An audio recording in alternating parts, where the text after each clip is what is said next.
Disturbing images showing a country in denial. Too weak to swat the flies from his face, this 2-year-old child faces certain death. Visiting South African doctors give him a less than 10% chance of survival.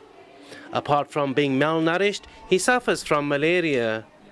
Treatment is costly for the poor, and even then, they couldn't expect to get medicines that aren't available. They wait in the searing heat, hoping and praying for a miracle. I'm very sad and I'm very concerned about my baby, and it hurts me terribly to see him like this, but I pray to God that He's going to heal him and make him better again. The government's been accused of downplaying the crisis to avoid embarrassment to the president's re-election to office, a charge they deny.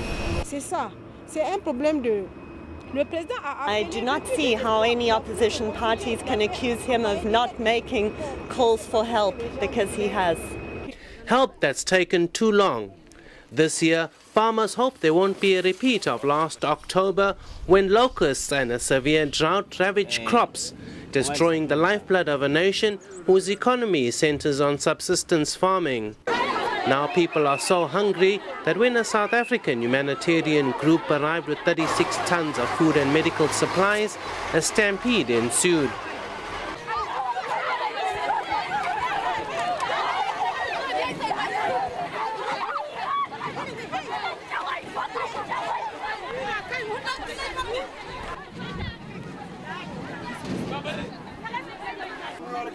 In the eyes, you can see the hunger of the people, so their behavior is understandable. We had to split our food parcel to feed 3 families instead of 1 family. We brought aid for 400 families. We had to split it down for almost 2,000 families. There's 3.2 million people that need aid here. This aid won't even last them for a month or 5 weeks. What happens thereafter? A question that these people hope the world responds to. The cries of a desperate people ring out in the rural countryside. For these people, it's a daily battle against poverty and disease.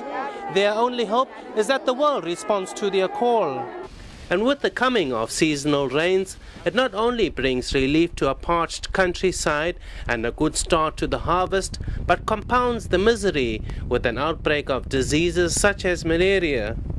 Not only WHO, but all organizations are saying that if we don't act very quickly in the next 2 weeks, the number of children who are going to die is going to be dramatic.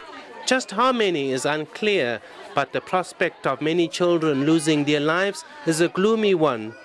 The world has been called upon to act, and fast, but with so many other African countries facing food shortages, just who gets priority is the burning question, and whether donors are able to match the appeals. Denzyl Janneker, Morning Live, Tilaberi, Niger.